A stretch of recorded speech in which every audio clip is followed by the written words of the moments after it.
வந்தவாசி அடுத்த கல்லாங்குத்து ஊராட்சி ஒன்றிய தொடக்கப்பள்ளி மாணவர்கள் திருக்குறளை தேசிய நூலாக்க வலியுறுத்தி அப்பளத்தில் 1330 திருக்குறளை எழுதினார்.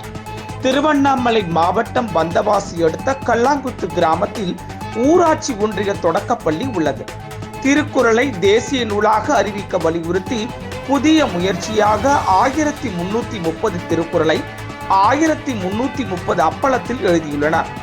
ஆரம்ப பள்ளி மாணவர்களின் இந்த தனித்திறமையை வெளிக்கொண்டு வர பயிற்சி கொடுத்துள்ள இந்த பள்ளியின் இடைநிலை ஆசிரியர் ரஷீனா கூறும்போது, உலக பொதுமறையாம் திருக்குறளில் இந்த பள்ளி மாணவர்கள் ஏற்கனவே உலக சாதனை நிகழ்த்தியவர்கள் எனவும் ஒவ்வொரு கல்வி ஆண்டிலும் இத்தகைய புதிய முயற்சிகளில் மாணவர்களை ஈடுபடுத்துவது வழக்கம் எனவும் அந்த வகையில் இந்த கல்வியாண்டில் ஏறத்தாழ இந்த பள்ளியில் 50க்கும் மேற்பட்ட மாணவர்களுக்கு 1 மாதமாக பயிற்சி கொடுத்துள்ளதாகவும் இப்பொழுது எழுதி முடித்திருக்கிறார்கள் என்று தெரிவித்தார்.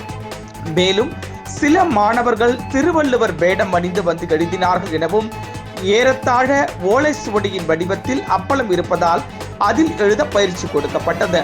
இதை எழுதுவதின் வாசிப்பதின் மூலமாக திருக்குறளில் உள்ள கருத்துக்களை உள்வாங்கி மாணவர்கள் ஒழுக்கத்தில் மேம்படுவார்கள் என்பது என் எண்ணம் எனவும் இந்த முயற்சி திருக்குறளை தேசிய நூலாக அறிவிக்க வேண்டும் என்பதற்காக மேற்கொள்ளப்பட்டதாகவும் தெரிவித்தார். அப்போது பள்ளி தலைமை ஆசிரியை கண்ணகி, ஆசிரியர் பயிற்றுனர் திருவேங்கட லட்சுமி, ஆசிரியைகள் ரஷீனா, மாலதி ஆகியோர் உடன் இருந்தனர்.